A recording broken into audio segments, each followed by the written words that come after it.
obrigado por uma igreja generosa, um povo abençoador. Cremos mesmo, Pai, assim como foi dito, a sua palavra avançando, transformando vidas. Pai, nós cremos nisso. O Senhor é a nossa fonte, o nosso sustento. Tudo vem do Senhor, Pai. Como é bom poder ser participante daquilo que o Senhor está fazendo na terra, Pai. Pai, nós oramos e cremos em sabedoria, Pai, sobre a vida da liderança, a diretoria da nossa igreja, na administração de cada um dos recursos, Pai, no nome de Jesus. Pai, eu creio na sua presença em nosso meio, o Senhor está aqui, e eu sei, Pai, que aonde o Senhor está e é reconhecido, situações são transformadas, vidas são mudadas, Pai, pelo poder da sua palavra, pelo poder do Evangelho, Pai. Em nome de Jesus, eu creio na unção fluindo, trazendo clareza, ensinamento, Pai, manifestando a sua vontade, Pai. Nós te adoramos, somos gratos por poder participar, poder nos assentar à mesa como filhos, Senhor, e fazer a memória daquilo que foi feito por nós. Te agradecemos, te louvamos, Jesus. Amém. Amém? Boa noite, graça e paz, você pode se assentar. Obrigado, pessoal. Glória a Deus. Então nós estamos hoje em um culto de ceia, amém? Sempre celebramos isso como uma instrução que foi dada por Jesus. Jesus, ele disse que todas as vezes que nós nos reunirmos no nome dele, nós deveríamos comer desse pão e bebermos desse cálice, e fazendo assim nós estamos anunciando a morte do Senhor até que ele venha. Jesus vai voltar, amém? Você crê nisso? Você tem expectativas para esse dia? A ceia do Senhor é esse memorial, amém? Quando nós comemos esse pão, nós nos lembramos que o corpo de Jesus, o Santo Jesus, foi moído em nosso lugar. Quando nós bebemos esse cálice, nós nos lembramos que o sangue dele foi derramado para nos purificar, para nos redimir e para vivermos uma vida em comunhão com ele, amém? A ceia fala sobre isso, sobre aquilo que Jesus fez, sobre a obra dele em nossas vidas. Se você não pôde estar aqui pela manhã, tivemos uma mensagem maravilhosa sobre a ceia do Senhor, sobre a unidade do corpo. Eu quero recomendar a você que assista essa mensagem também em nosso canal do YouTube. Amém? Eu queria que você abrisse a sua Bíblia em Apocalipse, no capítulo 3.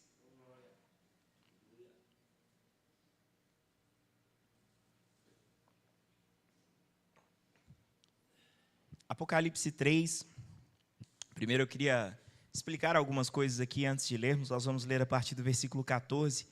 Mas o que nós temos no livro de Apocalipse, né? Nós temos a palavra de Deus nos mostra, o servo de Jesus, o apóstolo João, ele foi exilado por uma perseguição que aconteceu, uma perseguição do império, e na intenção de minar a igreja, de que a obra de Deus não avançasse mais, um dos líderes da igreja foi exilado numa ilha, a ilha chamada Patmos. E enquanto João estava ali exilado e Satanás achou que estava ganhando, né, ao exilar esse apóstolo do Senhor, o próprio Jesus apareceu para ele. Amém? E é interessante que quando você lê o capítulo 1 de Apocalipse, a Bíblia vai dizer que Jesus ele começa a falar coisas para João, dá para ele revelações, e João deveria escrever coisas que estavam acontecendo naquele momento, mas coisas futuras também. Ele teria revelações de como seria os últimos dias, e ele faz assim fielmente naquilo que Jesus disse para ele. Agora nós percebemos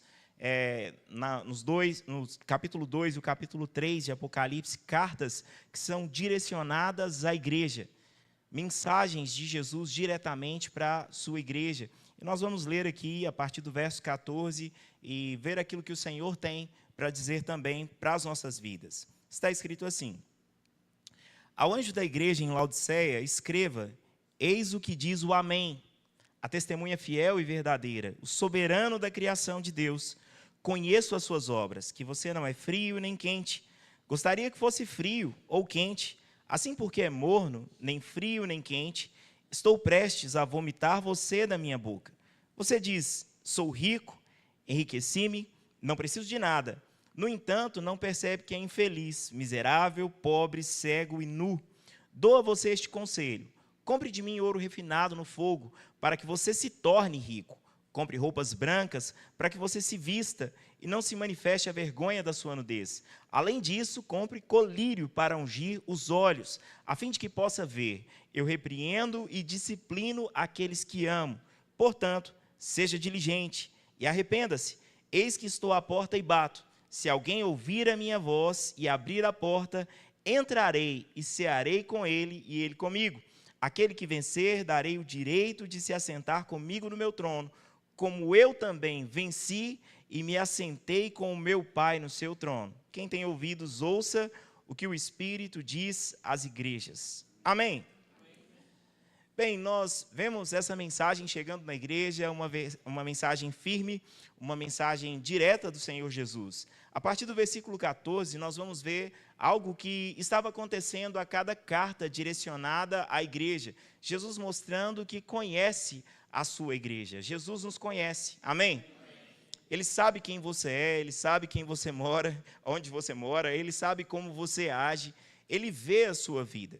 Eu acho interessante que essa mensagem, ela vem lembrar aquele povo a respeito de um Senhor que sabe de todas as coisas. E sabe, nós precisamos em nós manter avivado esse entendimento. Nós conhecemos ao Senhor, nós temos conhecido ao Senhor, mas Ele conhece as nossas vidas, Ele vê as nossas vidas. Agora, é interessante que essa mensagem, ela chega com um chamado de arrependimento, um confronto àquele povo, à situação que eles estavam vivendo. Essa é uma das cartas que foram enviadas à igreja. Cada uma dessas cartas, Jesus mostra e fala a respeito do conhecimento que ele tinha, a respeito da igreja, a sua condição espiritual, a postura deles diante de cada situação. Jesus, ele vem mostrando isso. E em algumas cartas nós vamos ver palavras de correção, palavras de repreensão, mas nós vamos ver também palavras de reconhecimento de algo bom que estava acontecendo. Mas algo muito sério estava acontecendo nessa igreja aqui, que a mensagem ela vem diretamente confrontando e corrigindo. Jesus disse: eu conheço as suas obras, que você não é frio e nem quente. Veja bem, as obras elas evidenciam a postura de um cristão. Amém? Nós não fomos salvos por aquilo que nós realizamos, por algo que nós fizemos. Nós somos salvos puro e simplesmente pela graça de Deus, pela fé na obra redentora de Cristo Jesus. Mas uma vez que você recebeu a Cristo, que nós recebemos a Cristo, nós precisamos andar de uma maneira digna da vocação que Ele nos chamou. Nós vamos manifestar, então, os frutos de uma nova vida, a realidade de quem está andando com o Senhor e está vivendo uma vida de comunhão com Ele. Então, Jesus, ele diz, olha, eu conheço você, e ele traz um diagnóstico daquela igreja, e essa mensagem, ela vai chegar, quando você lê o primeiro capítulo, vai ver que ela chega diretamente ao mensageiro da igreja, que é chamado de o anjo da igreja, o líder, o pastor da igreja. Ele recebe aquela mensagem e comunica essa mensagem com o povo. Amém? Então, algo que nós precisamos entender, que uma igreja comprometida com a verdade de Deus, nós vamos receber de Deus aquilo que Ele tem e nós vamos comunicar aquilo que está no coração dEle. A igreja não é um lugar para nós ouvirmos uma palavra que toque o nosso ego, que fale aquilo que nós estamos querendo ouvir, mas é um lugar onde nós vamos ouvir aquilo que nós precisamos ouvir de fato. Amém?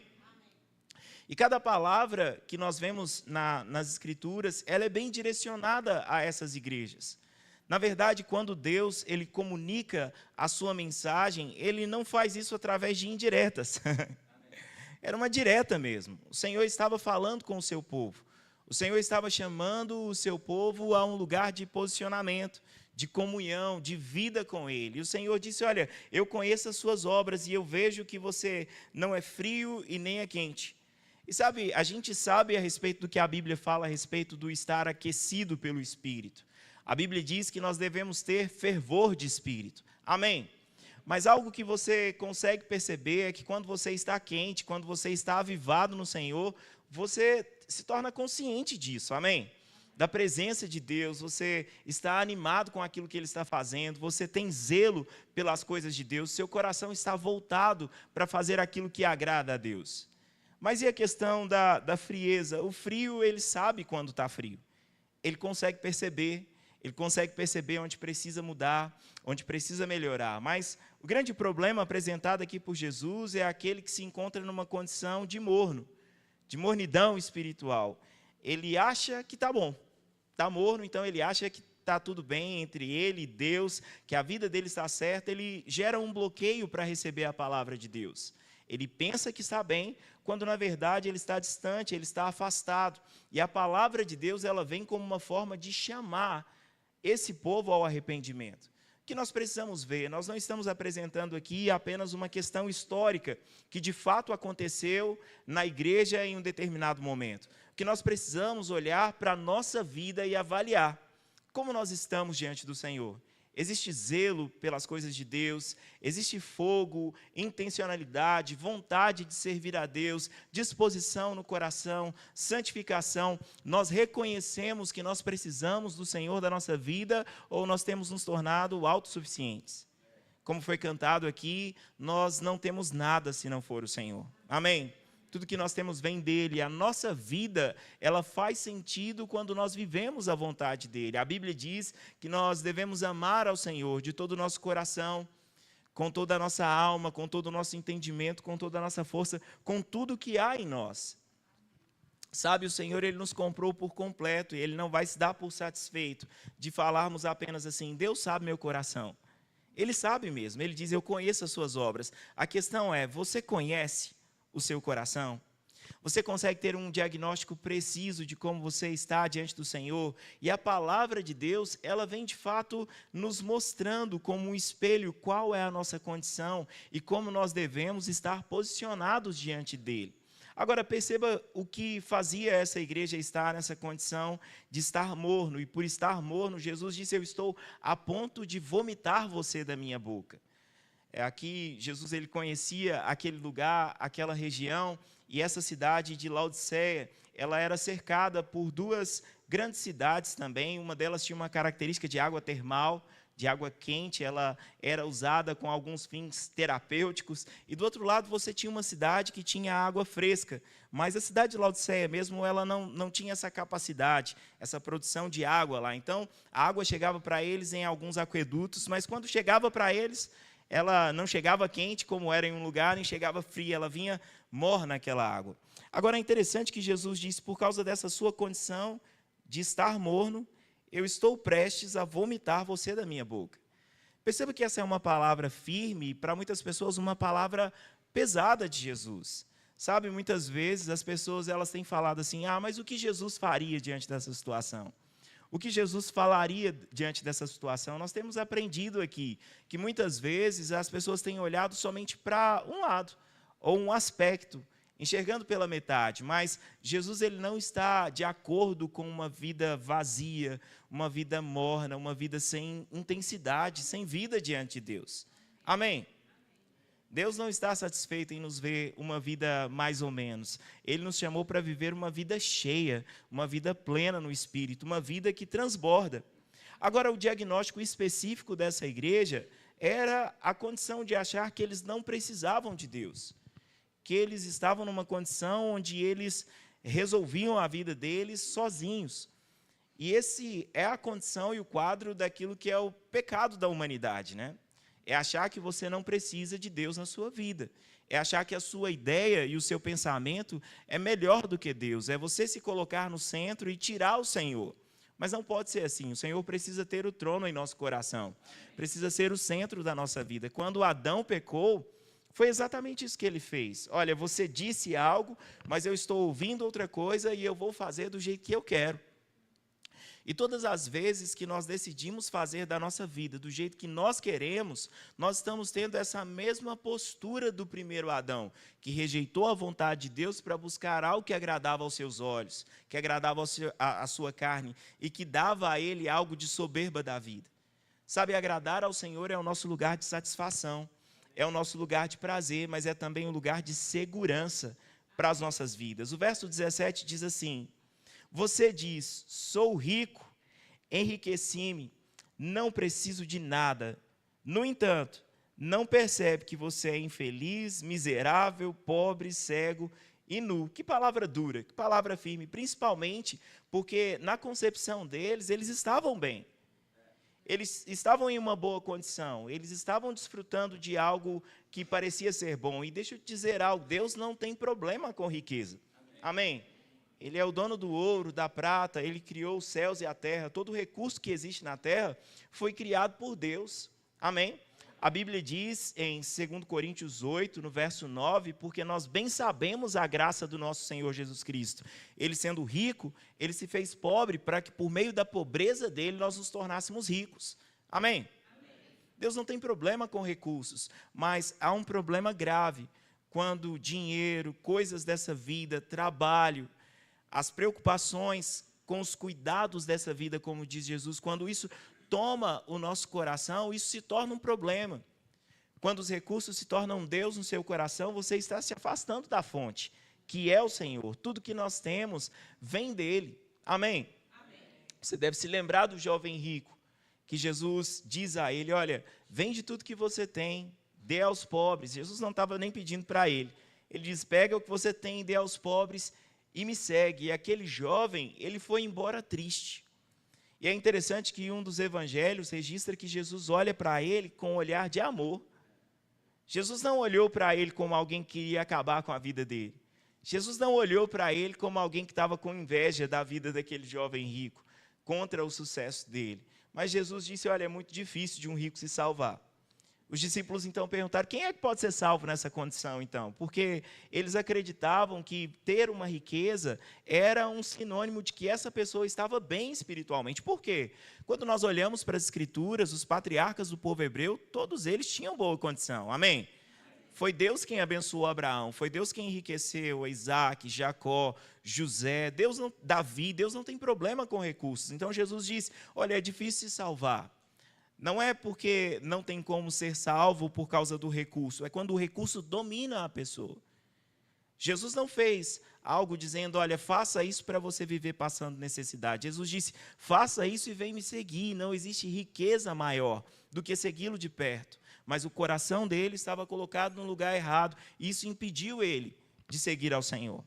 Talvez você diz, o meu coração não está nas coisas, nem dinheiro eu tenho. Mas é possível, sabe? Ser alguém que ama o dinheiro mesmo sem ter ele. Viver a vida, se eu tivesse, né? Se eu pudesse. Deixar coisas dominando o seu coração vai te afastar do Senhor. Quando você entende que no Senhor você tem tudo que precisa, você vai desfrutar da vida abundante que Ele tem para você. E Ele tem de fato. Mas o grande problema aqui é a independência que essas pessoas tinham. Eles se agarravam naquilo que estava nas mãos dele. Algumas pessoas também se agarram em uma vida ruim. Eu não preciso de Deus, eu já passo por tantas coisas difíceis, mas eu mesmo me viro, eu só peço a Deus que me dê saúde, porque o resto eu corro atrás. Nós dependemos do Senhor em todas as coisas, amém? Não queremos nada sem o Senhor, mas eles diziam, eu sou rico, eu me enriqueci, e eu não preciso de nada. Sabe, nós temos vivido dias onde nós estamos vendo o Senhor aumentando recursos em nosso meio. Amém? Se você não tem participado disso, eu quero te convidar a estar mais ligado no que Deus tem feito nesses dias, porque vão aumentar cada vez mais. Recurso, provisão. Mas sabe de uma coisa? Essas coisas que estão chegando para nós não devem ser para dominar a nossa vida. Não deve ser para tratarmos as pessoas de uma forma diferente. Agora eu não preciso mais. É muito comum pessoas chegarem na igreja em um momento de necessidade, chegarem quebrados. E não há problema, o Senhor está disposto a receber. E mudar a sorte, mudar a vida, os planos dele para as nossas vidas são pensamentos de paz, não são de mal. Deus quer prosperar você, mas o seu coração precisa ficar guardado nele. Onde o ter ou não ter não domine o seu coração. Mas a rendição é reconhecer quem ele é. Eles diziam, eu me enriqueci e eu não preciso de nada. E Jesus disse, olha, o problema é que você não percebe. Não percebe. É necessário sempre passarmos pelo exame da palavra. É necessário sempre deixar a palavra avaliar o nosso coração. É necessário cada vez que você se expõe às Escrituras, seja lendo na sua casa, seja vindo para um culto, você está com a guarda totalmente baixa. E para avaliar, o Senhor está falando comigo. Será que tem alguma área da minha vida que eu tenho deixado de fora? Será que tem alguma coisa que eu não tenho percebido? Porque muitas vezes as pessoas elas acabam de chegar na igreja e ao entrar na igreja, elas começam a ouvir uma palavra e elas dizem, é comigo que Deus está falando. Hoje o pastor dessa igreja que me convidaram, alguém contou minha história para ele. E a pessoa acha bom, Deus está falando comigo, eu estou sendo alcançado por uma palavra. Agora, de repente, a pessoa começa a caminhar e ela acha que está boa demais. E quando a mensagem está sendo pregada, a palavra está sendo exposta e confrontando a sua condição de infelicidade, miséria, pobreza, cegueira e nudez, ela diz, estão falando comigo. Mas não fala isso com o coração de quem recebe com amor, mas como quem aponta e acusa. Essa igreja está jogando indireta para mim. E pastor, por que você está pregando isso? Porque tem gente falando isso. Então é uma indireta? Não, é uma direta. Direto. É um direto. Porque o Senhor fala, Ele não ignora o elefante na sala. Quando você vê os profetas da antiga aliança, o povo está no erro, eles vão lá e falam, assim diz o Senhor. E a pessoa, quem que esse profeta acha que é para falar assim comigo? Está jogando uma indireta para mim? Quem ele pensa que é? O profeta deveria ser para falar as coisas boas de Deus e tal. Eu queria um profeta que falasse do jeito que eu quero. O profeta não é comprometido em falar aquilo que a gente quer ouvir, mas aquilo que o Senhor quer falar ao nosso coração. João Batista, quando ele está no seu ministério, ele vê que um rei estava numa situação de adultério, ele estava tendo um caso, ou pegou a mulher do irmão dele e falou, olha, não está certo isso aí não, tá? Você pegar a mulher do seu irmão, isso está errado. E custou a cabeça do profeta, né? E eu acho que tem gente que se pudesse faria assim com a cabeça dos pastores. Mas quando você vê Jesus falando a palavra e confrontando a religiosidade do povo, Jesus ele disse, ai de vocês, fariseus hipócritas, vocês engolem um camelo com um mosquito, vocês limpam o exterior do prato, vocês estão como sepulcros caiados, pelo lado de fora tem um cal nele, está bonitinho, mas por dentro está podre, está morto. Quem Jesus pensa que é para falar assim? Agora, me parece que Jesus pediu aos seus discípulos para fazer a mesma coisa. Mas quando começa a se gourmetizar a igreja e o povo começa a ser cliente da igreja, e você pode ir para qualquer lugar para escutar aquilo que você quer ouvir, a verdade do evangelho te incomoda a ponto de não suportar ela e dizer, por que estão falando isso ao meu respeito? Quando você vê as cartas, elas são direcionadas e elas vão dizer exatamente o que está acontecendo na igreja. Sabe, eu estou falando para... Nós temos pessoas nos visitando, seja bem-vindo. Amamos você, que dia feliz. Deus é tão bom, Ele é um Deus de amor. Mas essa é uma mensagem também pastoral, voltada às pessoas que congregam, que é uma mensagem que te protege. Amém? Existe uma mensagem direcionada para a igreja e não pode um líder, alguém que estabeleceu, e pessoas que foram estabelecidas a partir de uma liderança, falar de algo diferente do que está acontecendo, porque isso é deixar o povo de Deus exposto ao ataque de lobos, de homens maus, de pessoas más. A palavra precisa ser ministrada, então quando você ouvir uma palavra, um confronto direto, não pense assim, será que está acontecendo alguma coisa? Está acontecendo. Sabendo ou não, porque o Espírito Santo vai nos guiar. Quem tem ouvidos para ouvir, ouça o que o Espírito diz. Agora, a voz do Espírito está dizendo às igrejas. Se você não tem interesse em ouvir a mensagem do Evangelho, é porque você ainda não é igreja, ou deixou de ser faz tempo. Amém? Agora, perceba o que ele diz. A sua condição você não percebe. É possível alguém ser infeliz e não perceber? Parece que sim. Acha que está feliz, mas na verdade é infeliz. E o que vai nos mostrar isso, a nossa condição? A palavra de Deus. Deixa eu te falar uma coisa, Deus não criou você para ser infeliz, não. Deus não te criou para viver com infelicidade. Agora, como ter esse diagnóstico claro se eu estou vivendo como uma pessoa infeliz? Você vive rendendo graças ou você vive murmurando? Você se alegra com o crescimento de alguém ou você fica com inveja? Você celebra aquilo que Deus tem feito ou você acha que deveria ser de uma forma diferente? Deus nos chamou para viver em alegria, amém? Amém? Mas o amor, ele não se alegra com a injustiça. Ele se alegra com a verdade. Mas a verdade incomoda. Ela incomoda, mas ela transforma as nossas vidas. Pense você, alguém ser diagnosticado com algo e existe um tratamento específico para ele, mas a pessoa, o médico está tão preocupado daquele paciente sair do consultório dele, tão triste, que ele diz assim, eu não vou contar para essa pessoa.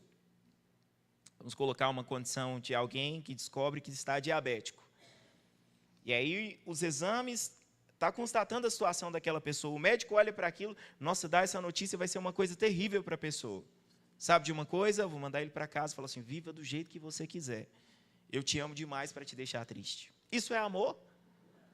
De forma alguma, ele vai falar, olha, o negócio é o seguinte, não está legal aqui, mas vamos organizar essa alimentação? Vamos fazer uma atividade física? Vamos mudar os seus hábitos? Porque se você fizer isso, você vai viver bem. Agora, se você não mudar essa situação, e aí, fala sem dó, né? Eu falo porque o meu pai, ele era diabético, não cuidou, infelizmente, ele teve uma situação horrível de vida, final de vida. Mas o médico falou com ele, olha, se o senhor não se cuidar, o senhor vai ficar cego. Se o senhor não se cuidar, o senhor vai amputar a perna. Ele queria brigar com o médico. Mas a culpa não era do médico. Era a responsabilidade dele. De ter chegado naquela condição, no caso dele, né? No caso dele foi assim. E de não fazer algo para mudar daquela situação. A culpa não é da palavra se você está adoecido. O que a palavra pode fazer é te curar. E a palavra nos cura, a palavra nos sara. Mas antes da cura se manifestar, diagnóstico é necessário. Então, a mensagem do Evangelho, ela vai estabelecendo um diagnóstico. E a gente não deveria ter medo do diagnóstico, a gente não deveria ter raiva do diagnóstico. A gente deveria falar, que bom que Deus está corrigindo, que bom que eu estou vendo uma coisa que eu não via antes, e agora eu posso mudar de vida. Eu não quero viver como alguém infeliz. Eu não quero achar que eu sou rico, quando na verdade eu sou miserável. Irmãos, essa mensagem, ela não é uma mensagem para pessoas que não eram crentes. Dá para pensar, imaginar uma coisa dessa? A Bíblia diz que o reino de Deus é justiça, paz e alegria no Espírito Santo. Deus não te chamou para viver de forma infeliz. Deus te chamou para andar em alegria, mas esse povo, mesmo sendo crente, era infeliz. Deus te chamou para viver uma vida abundante, mas esse povo era miserável. E mesmo que você chegue ao ponto de dizer, minha conta está cheia, troquei de carro, comprei uma casa nova, os meus filhos estudam nas melhores escolas, se o seu coração se afastar do Senhor, você é miserável. E se você está vivendo todo quebrado, mas seu coração está afastado do Senhor, você é miserável 2 vezes. Que alguém falou assim, graças a Deus, né? Eu estou quebrado, então escapei. Não. Está pior ainda, vai sofrer aqui na outra vida. Agora o Senhor está dizendo isso para consertar, para mudar aquela situação miserável, pobre, cego, nu. Então o Senhor traz um conselho. Apareceu o diagnóstico, não se desespere. Existe uma orientação que te conserta. Amém? Amém? Agora, como você recebe essa palavra, é o que vai fazer a diferença na sua vida.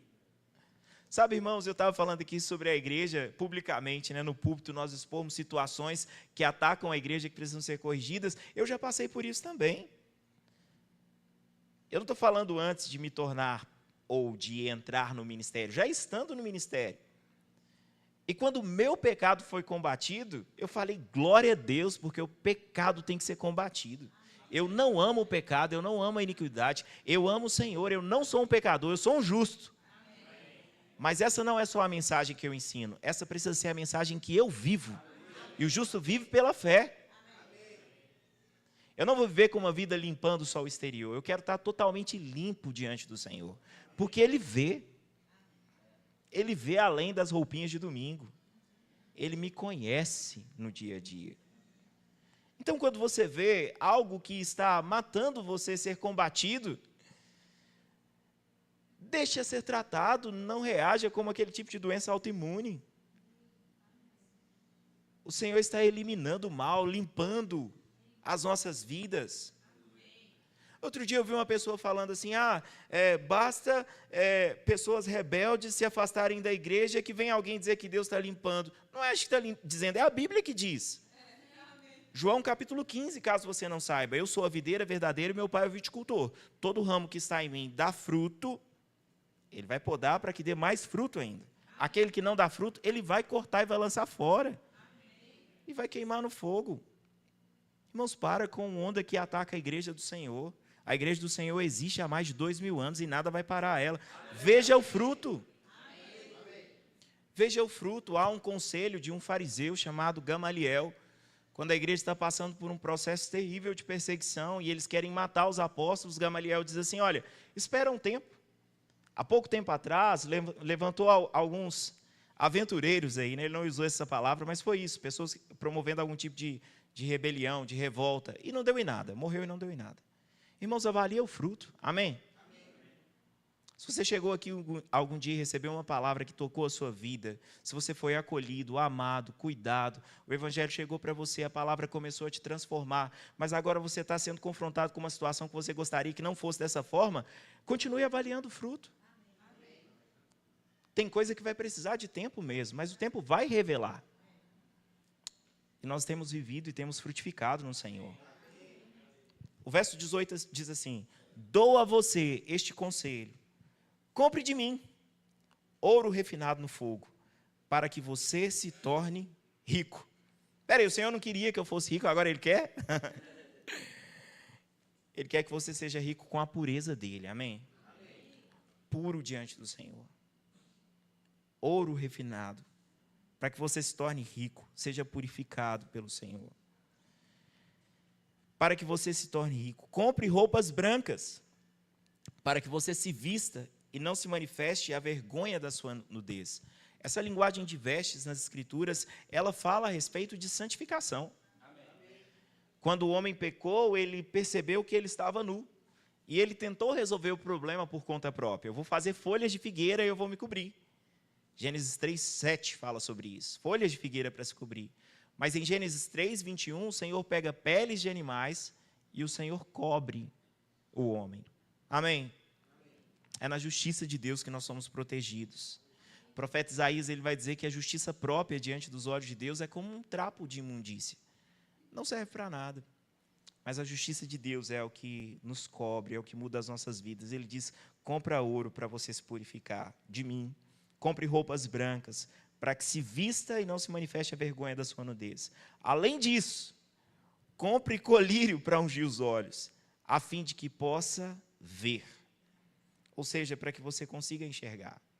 Compre colírio, abre os seus olhos, abra a sua visão. É o que a palavra de Deus vai fazer. Iluminar o nosso entendimento, nos fazer enxergar. A pobreza desse povo trazia um aspecto da falta de riqueza espiritual. A cegueira revelava a falta de discernimento da própria condição que eles estavam.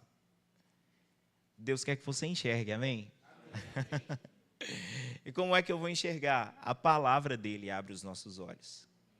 A Bíblia diz que o Deus deste século cegou o entendimento dos incrédulos para que não resplandecesse a luz do Evangelho. Mas sobre nós brilhou a luz do Senhor. Amém. Agora, é interessante que essas palavras, por mais firmes que elas sejam, o verso 19, o Senhor explica o motivo dessa firmeza. Ele diz, eu repreendo e disciplino aqueles que amo. Amém.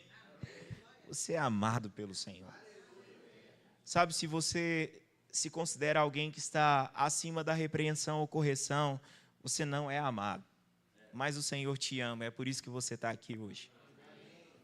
Em Hebreus, no capítulo 12, a Bíblia vai falar assim, olha, vocês estão esquecidos da palavra de ânimo que diz, filho meu, não se desanime quando você for corrigido. Mas por que o Senhor diz isso? Porque às vezes, diante da correção, algumas pessoas, ou nós temos uma tendência de querer desanimar. Eu não sei, talvez você já tenha passado pela situação de corrigir, de orientar alguém, e no começo a pessoa se debater, né? Ela briga, não quer receber, e aquela situação, mas tem uma situação que ainda é pior, que é quando a pessoa, ela fala assim, já sei, eu não sirvo para nada mesmo, eu não presto mesmo. É como se ela dissesse assim, não precisa nem me corrigir, eu não tenho valor algum, eu sou assim e eu vou continuar assim. Não como uma forma de arrependimento, às vezes o reconhecimento vem, às vezes ele vem como uma forma de escudo. Não seja mais profundo disso aqui, não. Já está resolvido, eu estou bem. Ou eu não estou bem, eu sou assim mesmo. Mas entenda algo, a disciplina e a correção é o amor de Deus nas nossas vidas.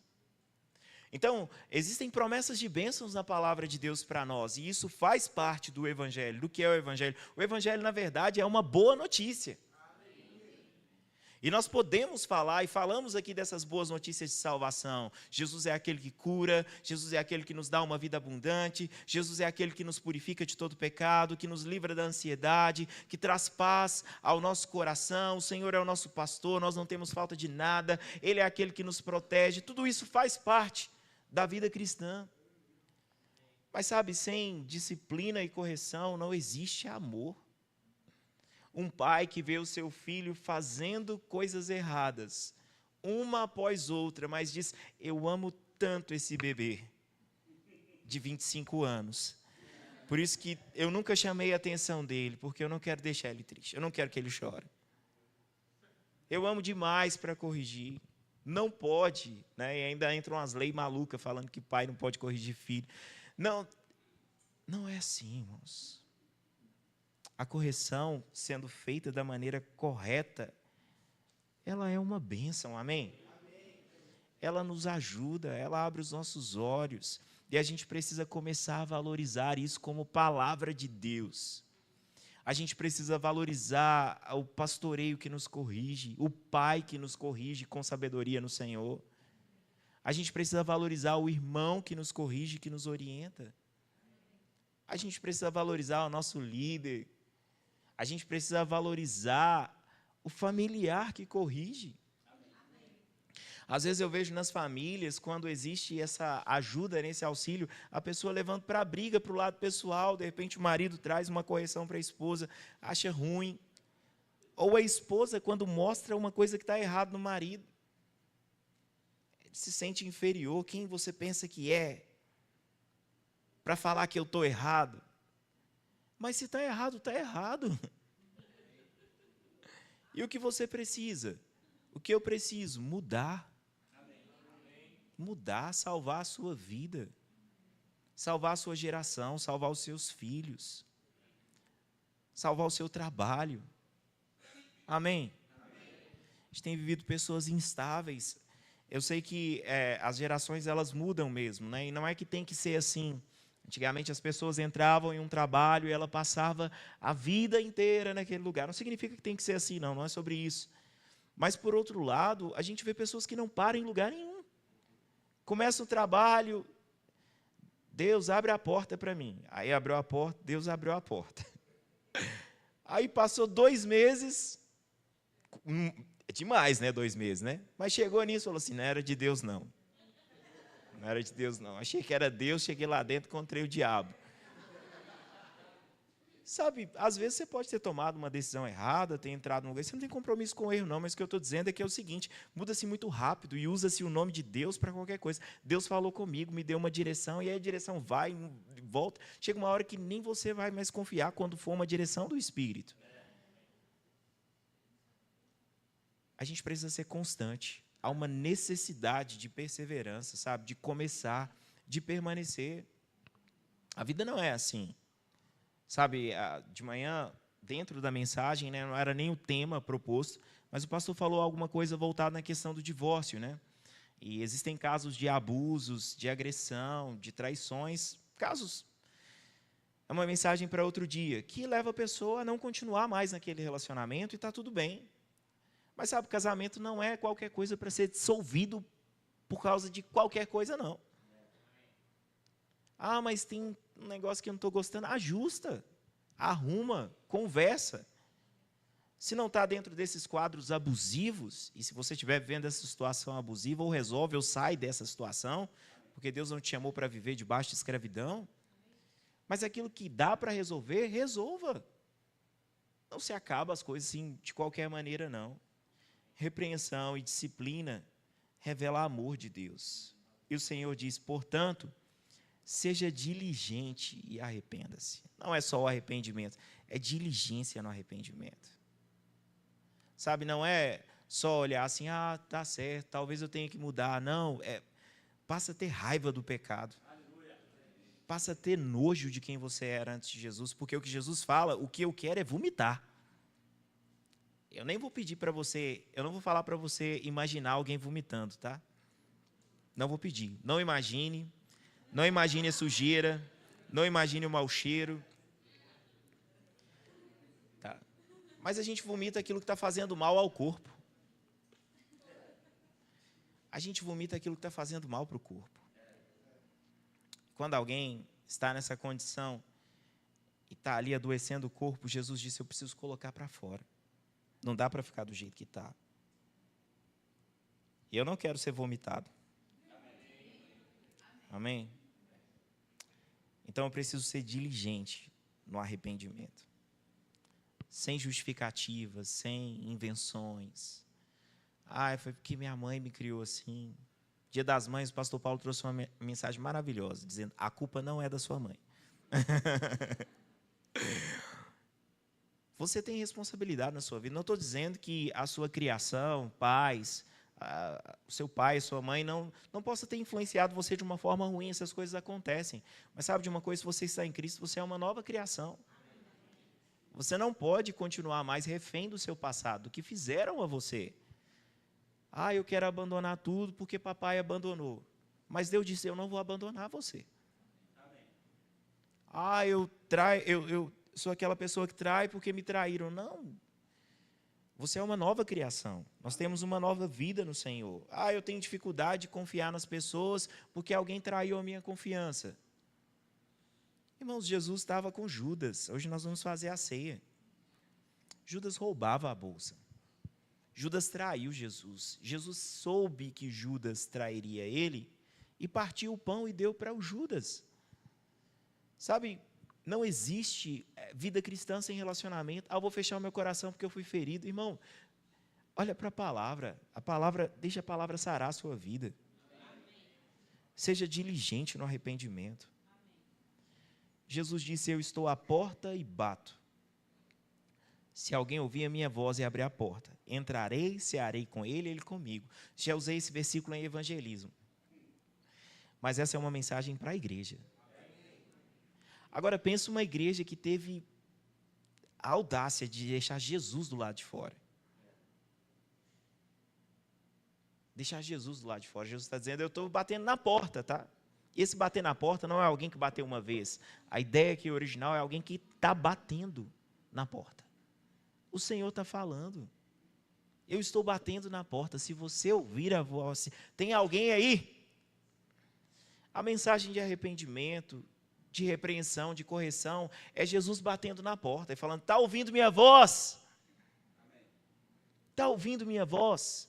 Sabe, todas aquelas pessoas da igreja, sendo igreja, já tinham nascido de novo, tinham o Espírito Santo dentro, mas não estavam conseguindo ouvir o Espírito. Então vem um mensageiro para bater a porta e falar assim, olha, Jesus está falando com você, hein? Existe uma vida no Senhor. Existe um evangelho. Eu quero falar com você. Você quer me ouvir?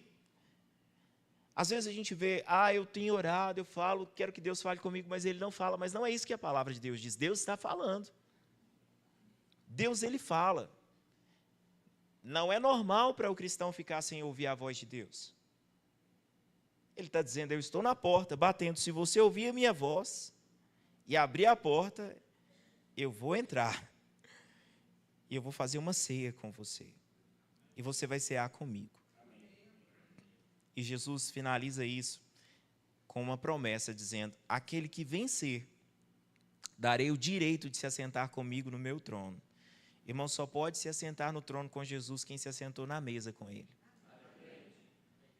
aquele que vencer, darei o direito de se assentar comigo no meu trono, como eu também venci e me assentei com meu Pai no seu trono. Quem tem ouvidos, ouça o que o Espírito diz às igrejas. Ouça. A Bíblia diz que o Espírito, ele dá testemunho com o nosso espírito que nós somos filhos de Deus. Por mais que uma palavra seja firme, traga repreensão, correção, quem tem o Espírito de Deus consegue ouvir a voz de Deus. João, ele vai dizer, eu queria que você abrisse lá em 1 João, no capítulo 2. João está vacinando a igreja contra falsos cristos, falsos profetas. Versículo 18. 1 João, capítulo 2, versículo 18. Filhinhos, esta é a última hora. Se João disse isso há quase 2000 anos atrás, estava no final do jogo, eu acho que a gente já está na prorrogação. Jesus está às portas, amém? Ele vai voltar, falta pouco. Filhinhos, esta é a última hora. Como vocês ouviram que o anticristo vem, assim muitos anticristos já têm surgido. Por isso sabemos que é a última hora. Eles saíram do nosso meio, mas não eram dos nossos. Pois se fossem dos nossos, teriam permanecido conosco. O fato de terem saído mostra que nenhum deles era dos nossos. Vocês, porém, têm uma unção que procede do santo. E todos vocês têm conhecimento. Não escrevi a vocês porque não conhecem a verdade, mas porque a conhecem. E porque nenhuma mentira procede da verdade. Quem é o mentiroso, senão aquele que nega que Jesus é o Cristo? Este é o anticristo, aquele que nega o Pai e o Filho. Ninguém que nega o Filho tem o Pai, mas quem confessa o Filho tem também o Pai. Permaneça em vocês o que ouviram desde o princípio. Se o que ouviram desde o princípio permanecer em vocês, também vocês permanecerão no Filho e no Pai. Esta é a promessa que Ele nos fez, a vida eterna. Escrevo estas coisas a respeito daqueles que querem enganá-los. Quanto a vocês, a unção que receberam dele permanece em vocês. E não precisam que ninguém os ensine. Essa unção é verdadeira, não falsa. Ela os ensina a respeito de todas as coisas. Como ele os ensinou, permaneçam nele. Amém? Somos chamados a permanecer. Somos chamados à perseverança. A unção que dele recebemos, ela permanece em nós. E ela é verdadeira. Ela nos ensina todas as coisas. Manter o coração aberto para o Espírito Santo é o que vai preservar a nossa vida. Manter o coração aberto para a unção do Espírito é o que vai nos mostrar quando uma voz ela vem de Deus ou quando ela não é de Deus. Vamos manter a nossa sensibilidade espiritual. Vamos manter o nosso coração no Senhor. Amém? Hoje nós vamos celebrar a ceia juntos. Amém? Mas antes eu queria que você ficasse de pé. Eu quero orar um pouquinho com você.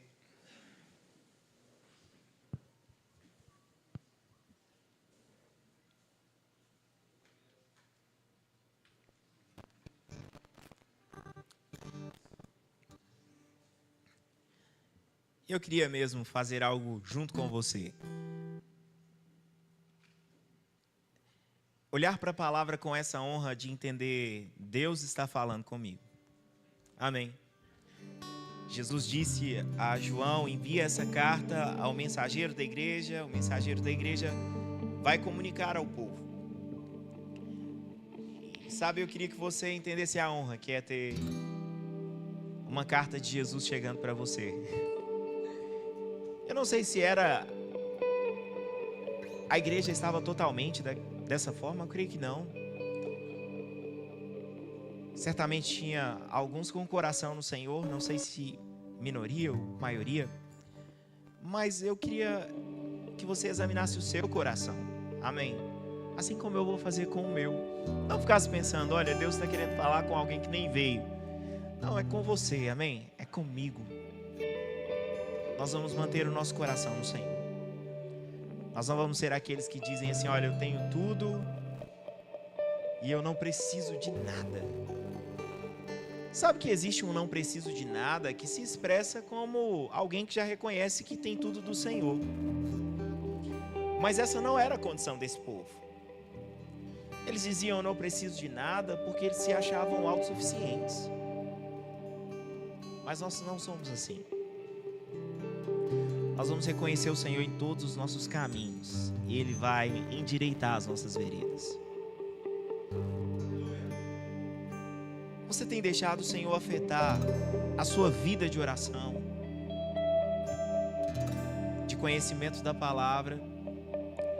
Você tem deixado que Ele afete o seu ministério, a sua família, o seu trabalho? Tudo em você. Não é sobre o pensar, sobre o que o outro está dizendo, sobre o que o mundo está dizendo. Não, é com você, é comigo, amém? E se houver algo para arrepender, seja diligente. Porque aquele que vencer vai se assentar com o Senhor no trono, como Ele venceu e se assentou com o Pai no trono. Amém? Senhor, nós te agradecemos. Amamos o Senhor, amamos Sua palavra. O Senhor é tão bom, Pai, e a Sua palavra nos preserva, ela nos guarda, ela nos livra, Senhor. Pai, como é bom saber que nós somos tão amados pelo Senhor, a ponto de sermos repreendidos, corrigidos pelo Seu amor. Pai, nós nos arrependemos de qualquer comportamento que exclua o Senhor, que deixe o Senhor do lado de fora. Nós queremos cear com o Senhor. Nós queremos comer na sua mesa. Nós queremos desfrutar da comunhão que só o Espírito Santo pode promover, Senhor. Esse é o desejo do nosso coração, Pai. Nós declaramos em nome de Jesus: a sua igreja é guardada e protegida, Pai. Falatórios inúteis não vão parar a obra do Senhor. Perseguições não vão nos parar, Pai. A sua palavra vai avançar cada vez mais, Pai. A nossa vida vai avançar no Senhor. Não teremos a mente dividida, mas o coração, os olhos colocados no Senhor, autor e consumador da nossa fé, autor e consumador da nossa vida. Nós vamos participar da ceia nesse momento, mas antes eu queria saber de algo. A ceia do Senhor, nós vamos comer o pão, beber o suco, fala sobre o corpo e o sangue de Jesus.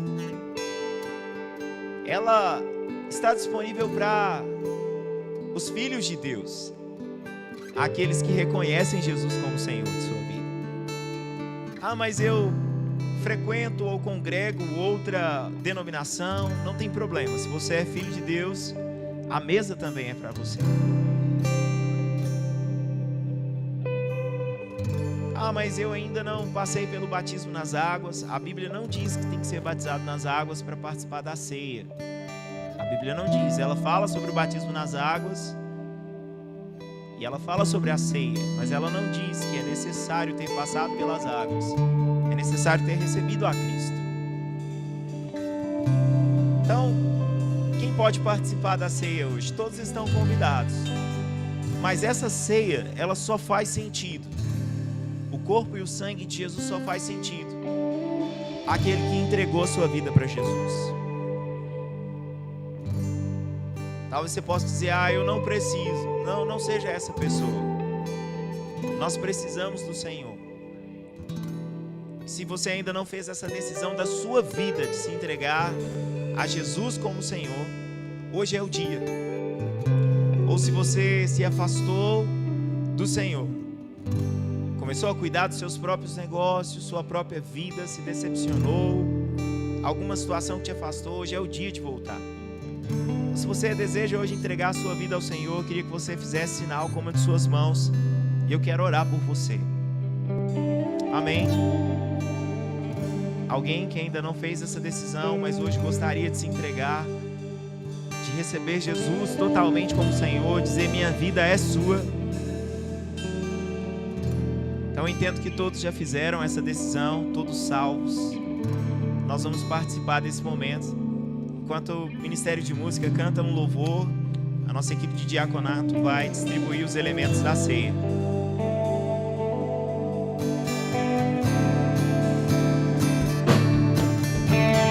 Que nos lava dos pecados, que nos traz restauração. Nada além do sangue, nada além do sangue de Jesus.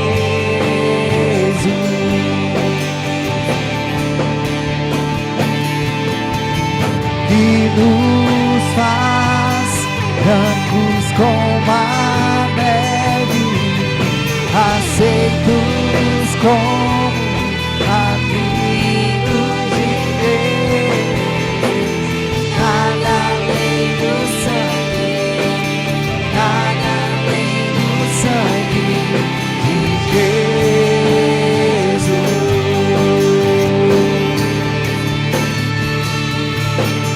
Que nos lava os pecados, que nos traz restauração. Nada além do sangue, nada além do sangue de Jesus.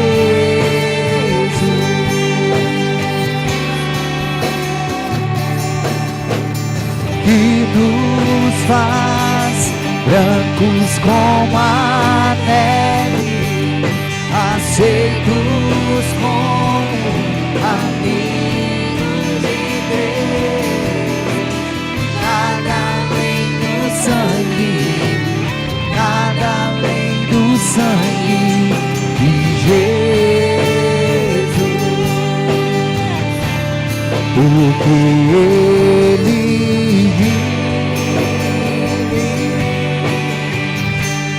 posso ter o amanhã, porque Ele vive e por não há.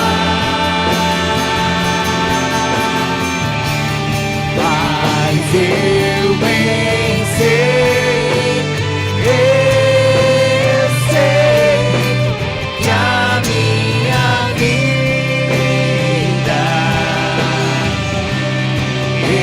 está nas mãos do meu Jesus, que vivo está.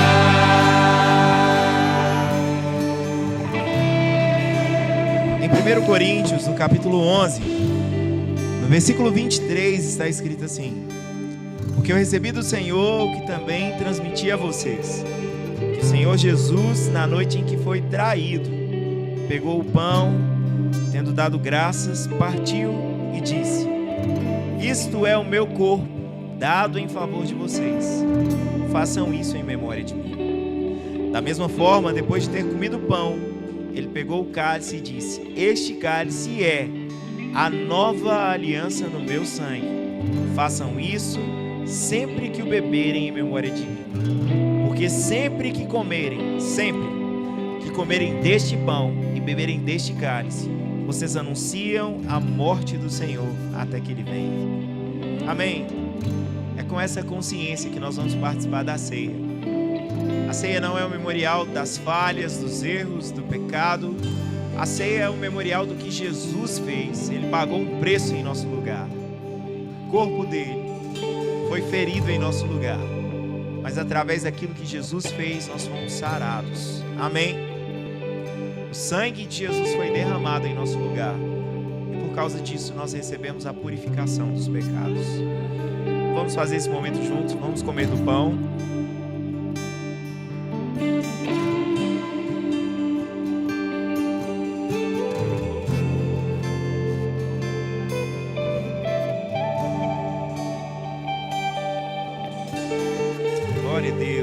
Obrigado, Jesus. Somos curados no Senhor. Somos livres, Jesus. Somos livres. Nós te agradecemos, Jesus. Obrigado, Jesus. Você pode participar também do cálice, entendendo que o sangue de Jesus te purifica de todo o pecado.